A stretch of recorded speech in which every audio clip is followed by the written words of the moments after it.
Now that you're familiar with the soul of the role process and you've run it hopefully with at least one of your direct reports, we're going to talk about how do you sustain the soul of the role over time and what are the conversations that you need to have with that person to make sure that that document and that agreement stays alive and relevant to their day-to-day.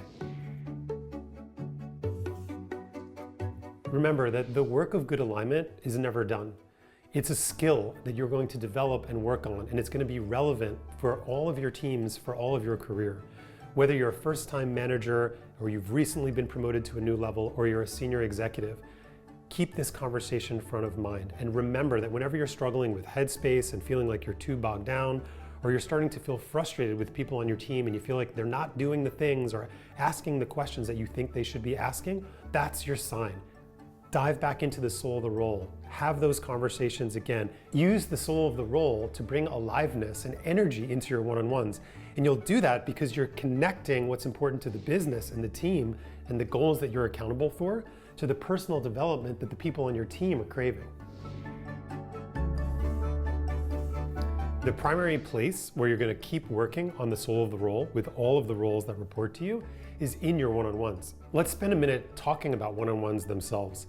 It's a topic of understandable confusion for most leaders and managers. It's something that we are told we're supposed to do, that they're important, but we don't really spend a lot of time talking about why. And as a result, the one-on-ones can start to feel pretty formulaic. And that's because it turns into a status update or a project update, and we end up descending into a conversation around a bunch of things that probably would be better communicated over email or through some other forum. And the soul of the role in those conversations is the perfect thing to bring into your one-on-one conversations, to bring back aliveness, to bring back a sense of meaning, and to help that person stay connected to their role day to day. We're going to give you some tips for what to do inside of these one-on-ones to stay aligned with the people on your team over time. First, as we talked about, set a regular cadence for your one-on-ones. If you don't have a regular cadence for your one-on-ones, the soul of the role and all the good work that you did is probably going to deteriorate or fall apart pretty quickly. Agreeing on a structure with your direct reports before you have the one-on-ones is really important.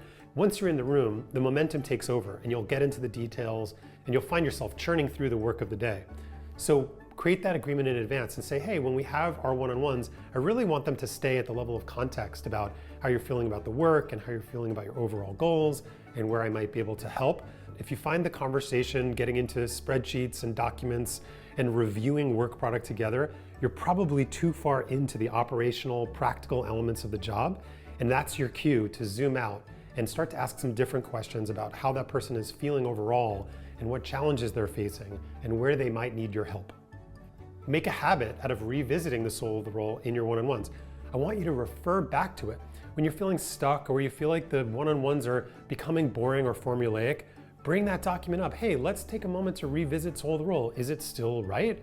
Does it still feel relevant? What did we miss? Is there something new? You don't have to bring it up every time if you're meeting weekly or even bi-weekly. But if you're not talking about the soul of the role and the agreement that you made with this person at least once a month, you're probably overdue for that conversation.